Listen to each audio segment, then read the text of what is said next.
I don't have a daughter. That's what I kept telling myself. But something out there had already decided otherwise. It started on a Wednesday, the kind of ordinary day you never expect to remember. The hallway outside my son's classroom smelled faintly of glue and crayons.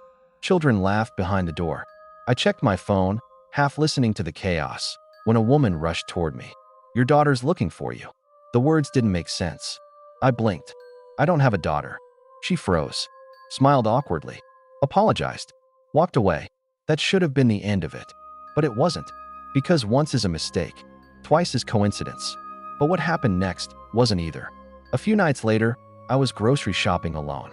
The store was nearly empty, fluorescent lights buzzing overhead like dying insects. I heard footsteps behind me, fast, urgent. "Ma'am, your daughter is looking for you." "I don't have a daughter," I snapped, sharper than I meant to. The employee hesitated. "Are you sure?" Her voice dropped on that last word. Something about the way she said it made my stomach twist. "Yes," I said. "I'm sure." She backed away slowly this time, like she'd just approached something dangerous without realizing it. When I got to the checkout, I saw her whispering to another employee. Both of them glanced at me, then quickly looked away. That's when it stopped feeling like a coincidence. That's when it started feeling like a mistake. A few days passed. Silence. Normalcy tried to return. Then my phone rang. "Hello, Ms. Montgomery? We're calling to schedule your daughter's annual physical." "I don't have a daughter." A pause. Paper shuffling. Then a quiet, confused, "Never mind." The line went dead. 3 times. 3 different places. 3 different people. All certain. All wrong. Or maybe, not wrong. I told my husband. He laughed it off, like it was some strange joke the universe was playing. But something deep inside me didn't laugh. Because there had always been this feeling. A hollow space. A quiet, persistent whisper. "You were supposed to have a daughter." I never told anyone that. Not even him. But sometimes, late at night, I'd imagine her. What she'd look like. How her laugh would sound. The way she'd hold my hand. And every time I imagined her, she looked exactly the same. Brown hair. Small frame. A ponytail. A blue dress. I didn't realize that part mattered. Not yet. The 4th time, I saw her. And I wish I hadn't. It was during my lunch break. The air outside felt too still, like the world was holding its breath. I was halfway to the cafe when I heard someone shouting behind me. "Ma'am, your daughter is calling for you." My chest tightened. "No," I said, barely turning. "I don't." But then I looked, and everything inside me stopped. Between the shifting bodies on the sidewalk, I saw her, just fragments at first. A flicker of movement, a small hand slipping between strangers, a brown ponytail bouncing unnaturally, too light, too delayed, like it wasn't obeying gravity properly. Then I saw the dress. Blue. Exactly how I'd imagined it. My heart began to pound. She wasn't just similar. She was identical to the girl I had imagined for years. Before I could move, the crowd shifted, and she was gone, like she had never been there at all. But I knew she had, because she had been looking straight at me, and she had been smiling. I stood frozen on the sidewalk long after everyone else had moved on. That's her. The thought came uninvited, unwanted. That's my daughter. No, I whispered to myself. No, she's not real. But my body didn't believe me. That evening, I picked up my sons from school. My hands trembled on the steering wheel the entire drive. Something was wrong, not just around me, inside me. The van door slid open. Silence. No shouting. No arguing. Just, "Mommy." The voice was soft, sweet. Wrong. Ice flooded my veins. That wasn't one of my boys. "I'm not your mother," I said, my voice shaking. Silence. Then again, "Mommy." I glanced in the rearview mirror. At first, I only saw her hair. Dark, pulled into a ponytail. Then she moved, and I saw her face. Or what should have been her face. There were no eyes, no nose, no mouth. Just skin. Smooth, stretched skin pulled tightly over the shape of a skull. And yet, it was smiling. I could see it smiling. The skin shifted, pulling upward where cheeks should have been. A silent, impossible grin pressing against nothing. My scream tore out of me before I even realized I was making a sound. Then, the door slammed open. "Move, idiot," Brady yelled as he shoved Aiden into the van. Chaos returned. Normal. Loud. Alive. I spun around. She was gone. Gone like she had never been there. But I knew the truth now. She wasn't appearing randomly. She wasn't lost. She wasn't confused.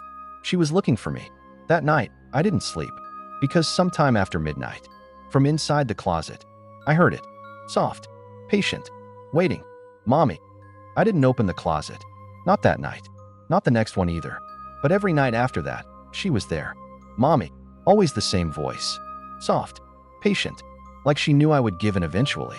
The first few nights, I hid under the blankets like a child, pressing my hands over my ears, whispering to myself that it wasn't real. But the voice didn't stop. It got closer, not louder, closer, as if the distance between us was shrinking. By the fifth night, I realized something that made my blood run cold. The closet door wasn't fully closed anymore. I always shut it before bed. Always. But now, it was slightly open. Just an inch. Just enough. Enough for something to watch. I told my husband again. This time, I didn't hold anything back. The girl. The car. Her face, if you could even call it that.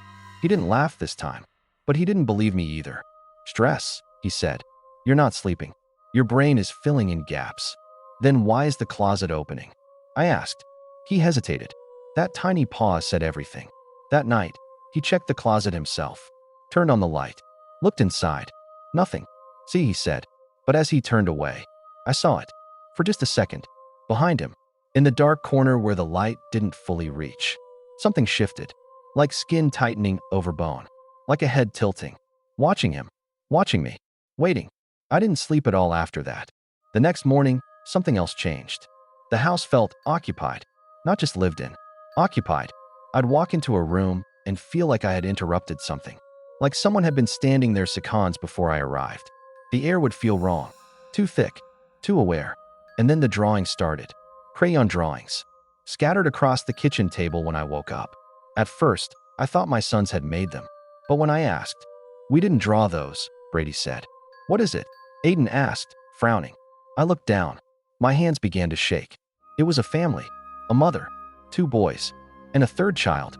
A girl. Standing just slightly apart from the others. Her face. Scratched out. Over and over. Until the paper had nearly torn. And written above it, in uneven, childlike letters. "You forgot me." I burned the drawings that afternoon.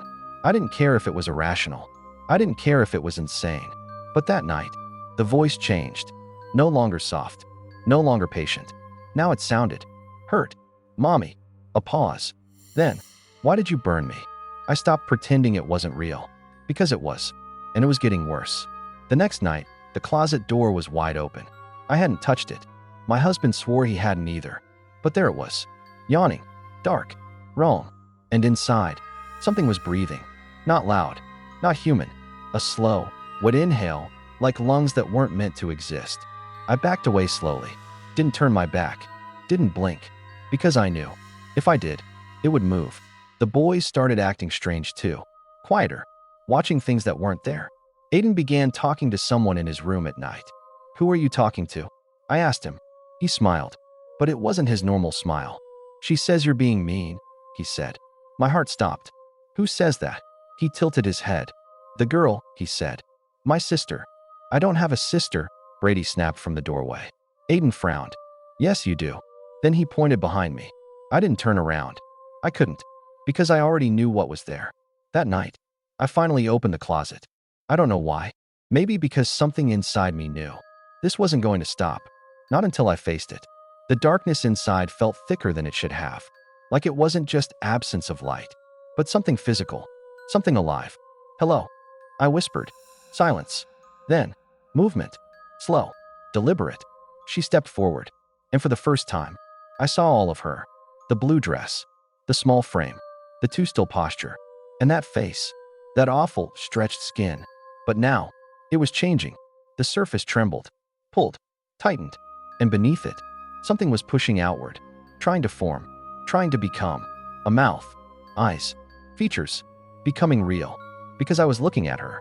Because I was acknowledging her. "Mommy," she said. And this time, her voice came from a place where a mouth was beginning to exist. "You left me.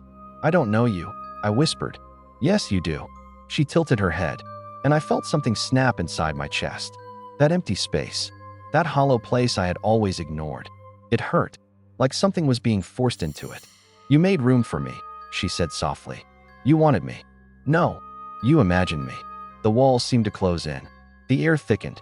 You gave me shape. Her almost face stretched wider. You just never let me in. Her hand reached out. Too long, too thin, skin pulling tight over bending fingers. Let me in, Mommy. Behind me, I heard my son's bedroom door creak open. Slow footsteps. Approaching. And then, two voices. Not one. Mom. But underneath it, layered beneath it, was hers. Let me in. Let me in. The words weren't just in the room anymore. They were inside me, echoing through my chest. Through that hollow space I had always ignored. My son stood behind me. But something was wrong. Terribly wrong. Mom, Brady said again. But his voice lagged. Like it was being repeated a second too late. Like something else was speaking through him. I turned slowly, and my heart stopped. They were both standing there. But they weren't alone. Something stood between them. Not visible. Not fully. But the space around them bent, like heat rising off asphalt. And I could hear her, layered into their breathing. I can be better, she whispered. I can be what you wanted. My head throbbed. Memories began to surface. Memories I didn't remember living. A small hand in mine. A laugh echoing through the house. A voice calling me Mommy in a way that felt right. Too right. No, I gasped. That's not real. But it could be, she said. The closet behind me creaked wider. Darkness spilled out across the floor like liquid. Just let me in. I felt it then. Not outside. Inside. Something pressing against my thoughts. Against my memories. Rewriting. Reshaping. Replacing. Suddenly, I couldn't remember something. Small at first. A detail. A moment. Then more. Like pages being torn out of a book I was still reading. Stop. I cried, clutching my head. But she didn't stop. Because I had already opened the door. Not the closet. Me. You made space for me, she whispered again. And empty spaces don't stay empty. I looked at my sons. And for one horrifying second, I didn't recognize them. My breath caught. Their faces blurred. Shifted. Like they were the ones becoming wrong. Like they didn't belong. And then, I remembered her again. Clearer this time. Stronger. My daughter. My little girl. The one I had always felt. The one I had always been missing. Tears streamed down my face. I remember you. I whispered. The air changed instantly. The house seemed to exhale. Relieved. Happy. Because that's all it wanted. Not entry. Recognition. Permission. She stepped closer. Her face finally forming. Eyes sinking into place. A mouth stretching open. Too wide. Too deep. Still wrong. Still not human. But enough. Enough to pretend. I knew you would, she said softly. Behind her, my sons began to fade. Not physically, but in my mind. Their names slipped. Their voices dulled. Their presence weakened. No, wait, I tried to say, but I couldn't remember why I was saying it. Why did it matter? I had my daughter now, didn't I? She took my hand. Cold. Too cold. But familiar. So much better, she whispered. And then, everything went quiet. The next morning, the neighbors said they saw a woman leaving the house with 3 children. 2 boys. And a girl. The girl held her hand tightly. Smiling. The boys walked behind them. Silent. Unblinking. Like something had been taken out of them. To make room for something else. And deep inside that house, in the closet, something new began to whisper. Soft. Patient. Waiting. Mommy, if this story gave you chills, just imagine. What if the things we wish for don't stay imaginary? What if they're just waiting for you to notice them? Did you notice all the signs before it was too late? Tell me in the comments. Would you have opened the closet? And if you love dark, disturbing horror like this, subscribe now, because the next story will be even worse. Trust me, some stories don't end when they're over. They follow you until you let them in.